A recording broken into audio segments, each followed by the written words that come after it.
do you have any outside the box thoughts about preserving the nature center?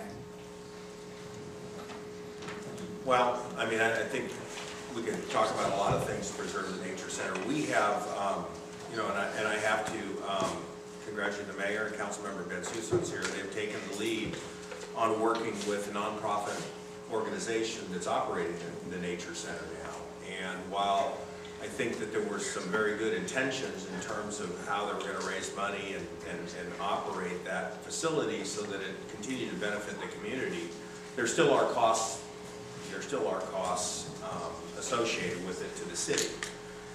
You know, the fact is this economy has hurt everybody. I mean, if you look at entities like the Food Bank, the Salvation Army, the YMCA, everyone that is in the doing good deeds, you know, line of work is receiving less money. And it's been very, very difficult from my understanding on the Nature Center. But, you know, it is something that is part of Chula Vista, and I'll continue to support it to the extent that we can afford it. You know, it was that out-of-box thinking that led us to preserve the Nature Center as a city asset, but to turn over its operation to a 501c3 nonprofit organization. There was a tremendous turnout of men and women and children from the city of Chula Vista who helped raise $450,000 in about the period of 6 months. What you've seen since the Nature Center's agreement was signed in February is the Nature Center is now open 7 days a week. Some of the employees who were paid at a city rate are now paid far less.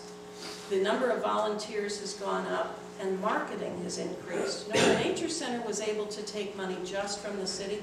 It didn't have to market itself. My outside the box idea is to try to convince the Port District that the Nature Center is the only environmental and educational facility on San Diego's Bay. And as such, shouldn't that be a partial responsibility of the Port District? After all, it's not just boys and girls from Chula Vista who go to the Nature Center.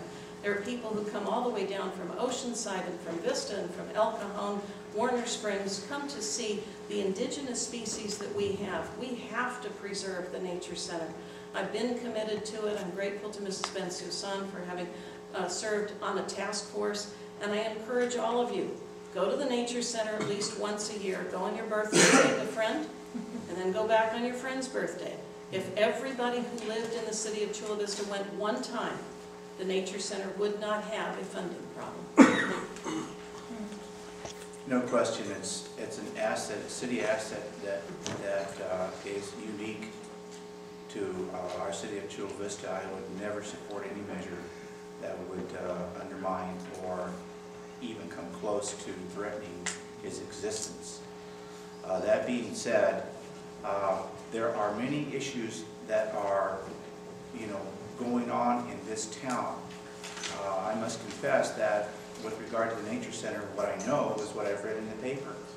As mayor, the only thing I can tell you now is that I would support keeping it and do whatever I could to make sure that you know, we find different ways to guarantee that that center stays where it's at.